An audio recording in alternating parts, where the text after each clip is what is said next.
തലയോലപ്പറമ്പിലെ ബിന്ദുവിൻ്റെ വീട്ടിൽ നിന്ന് നിതിൻ അംബുജൻ കൂടി ചേരുന്നു. Nithin, good morning. പറയൂ നിതിൻ.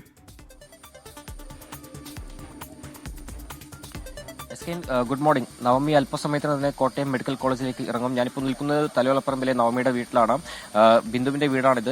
ഈ അപകടത്തിന് ശേഷം പിന്നീട് ഈ ദാരുണമായ സംഭവം നടന്നു. അതിനുശേഷം നവമി തൊട്ടടുത്തുള്ള സഹോദരിയുടെ വീട്ടിലായിരുന്നു താമസിച്ചത്. ഈ വീട്ടിലിപ്പോൾ നവമിയുടെ അച്ഛനും അതോടൊപ്പം തന്നെ ബിന്ദുവിന്റെ അമ്മയുമാണുള്ളത്. എന്തായാലും അല്പസമയത്തിന് നവമി ഈ വീട്ടിൽ നിന്ന് കോട്ടയം മെഡിക്കൽ കോളേജിലേക്ക് പോകും. ജൂലൈ 1-നാണ് ശസ്ത്രക്രിയക്കായി നവമിയെ കോട്ടയം മെഡിക്കൽ കോളേജിൽ പ്രവേശിപ്പിച്ചത്.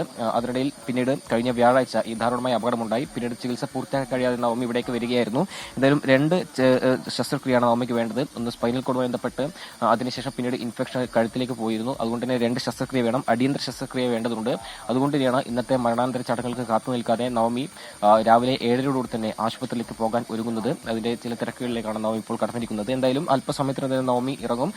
നമുക്കറിയാം, നവമിയുടെ ചികിത്സ സർക്കാർ ഏറ്റെടുത്തിരുന്നു. ഈ തുടർ ചികിത്സ എങ്ങനെ മുന്നോട്ട് പോകുമെന്നൊരു ആശങ്ക കുടുംബം പങ്കുവച്ചിരുന്നു. അതിനുശേഷമാണ് പിന്നീട് സർക്കാർ ഏറ്റെടുത്തത്. അതിനുശേഷം പിന്നീട് ഇപ്പോൾ തുടർ ചികിത്സയ്ക്കായി പോവുകയാണ്.